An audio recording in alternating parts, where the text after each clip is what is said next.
What is up everyone, it's Hamdan on the channel, and today's video is going to be on my first impressions of the iPhone 16 lineup. We all noticed that, or we've all heard that these devices were coming into the system, and sorry for me being late, I was still at the Apple event. So the lineup, we have the iPhone 16, we have the 16 Plus, we have the 16 Pro and the 16 Pro Max. The 16 is being featured with a 6.1-inch display. The 16 Plus is being featured with a 6.7-inch display. The 16 Pro is being featured with a 6.3-inch display, lastly, the 16 Pro Max is being featured with a 6.9-inch display. So the display here for the Pro are actually bigger.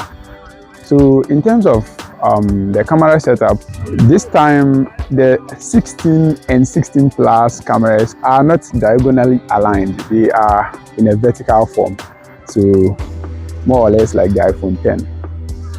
But in terms of the Pro and Pro Max, they are aligned in a triangular format, same as last year. The iPhone 16 and 16 Plus are being featured with a 12-megapixel ultra-wide, whilst the 16 Pro and 16 Pro Max are being featured with a 48-megapixel ultra-wide. And on the 16 and 16 Plus, they are being featured with a 2x optical zoom, whilst the 16 Pro and 16 Pro Max are being featured with a 5x optical zoom. The camera system is actually decent, and you can use both the cameras of these various phones to capture spatial videos, so which you can play on your Apple Vision Pro.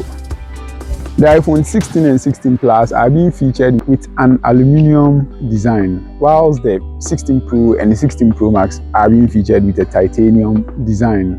In terms of performance, optimization and multitasking, the iPhone 16 and 16 Plus are being featured with the new A18 chip, and the Pro and the Pro Max are being featured with the new A18 Pro chip.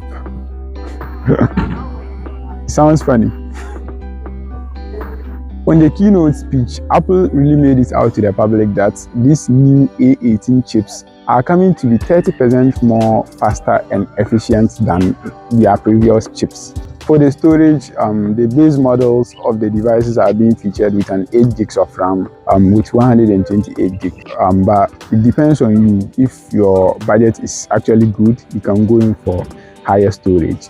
But I think one of the reasons why Apple really increased the RAM size is because these devices are going to handle a whole lot of AI stuff, so it's better to have a very good RAM and processors that can be able to handle the task. Also, in terms of the hardware, there is some 2 new buttons that are being introduced into the iPhone 16. For the Pro models, it's actually 1, but for the 16 and 16 Plus, it's actually 2 buttons. Last year's action button from the Pro models is now being shifted onto the 16 and 16 Plus. And also the introduction of the new camera control button. And with this button, you can use it to do a whole lot of things. It's basically camera-centric, so meaning it's used to control a whole lot of things related to the camera. Let's say, for instance, you want to on your camera without the need of you going to click the app itself. You just need to tap on that camera button and then it will open the camera app for you. And you can also use it to control a whole lot of things, so it's just camera-centric. And the action button is same as last year. But please make sure you like, share and subscribe to our YouTube channel. I can actually give the analysis on all these things without adding the most important thing of the day, which is Apple Intelligence. Apple Intelligence, AI. So basically it's just an AI system that Apple is introducing onto their new devices. But one thing I don't actually like about this thing is this Apple Intelligence, if you are not having the 16 Pro or the 16 models, you are not going to enjoy it, you are not going to have it. So it's kind of being limited to the 16 lineup. So if you are having even 15, but you are not going to get this. So meaning Apple is telling you to upgrade. With the Apple Intelligence, you can use it to do a whole lot of things. Let's say, for instance, you are reading through a very large text, or let's say someone sends an email to you and the information over there is very big, so you can just use the Apple AI to basically summarize it. So it's more or less like ChatGPT. So you can use it to do a whole lot of things. And also Siri is no more becoming dumb this time, because I'm not an Apple user, but I've experienced one time I asked Siri some questions, some certain things to look for me on the web. It was just hard, but at the end of the day I just said Baraka, so meaning thank you, and Siri was more or less like, I do not understand, and I'm like, it means thank you. And then like on that same day, let's say within an hour time, I asked it for some certain things and I said Baraka again, but Siri doesn't understand again. But now with the new Apple AI system being kind of integrated along with Siri, Siri is going to be very smarter. So let's wait and see the results. And also the Magic Eraser is also coming to Apple. So basically it's just a tool you can use to remove. Let's say for instance you take a picture and there is some objects or some people on that picture and you don't actually want them there, you can just use the Magic Eraser. This is something that I've been using for like more than 2 years now, and it's still coming to the iPhone 16. With the battery system, the iPhone 16 is being featured with a 3560 mAh battery, whilst the Plus is being featured with a 4000 mAh battery. The Pro is being featured with a 3550 mAh battery, and the Pro Max is being featured with a 4676 mAh battery. One thing I actually like about this new Apple iPhone 16 is, especially for content creators, now you can shoot videos at 4K 120 frames per second, so meaning you can capture a whole lot of details.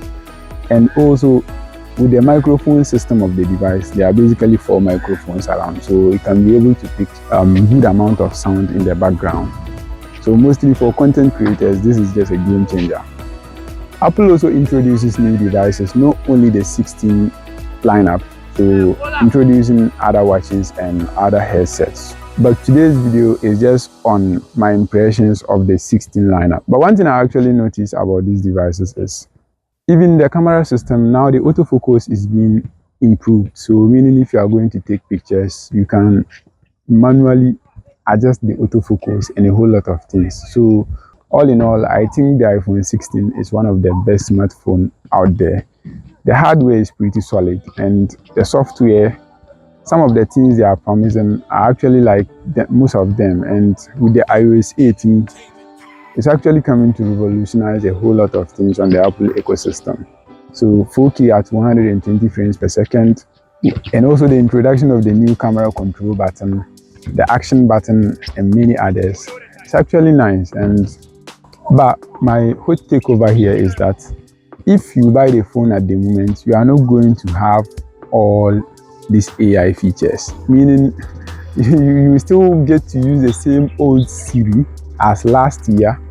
You just need to wait for the new updates to come. So you are not going to get all the features that are being introduced at the keynote speech. So you need to wait while Apple will be releasing the updates for you one by one, and then you'll be able to get some of these features.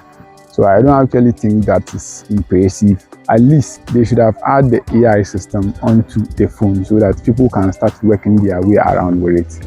Not like waiting for a new update to come and then you get to download all these things. But please make sure you like, share, and subscribe to our YouTube channel if this video is in one way or the other helpful to you. So thank you for watching. Catch you guys in the next video. Peace. Away, boss.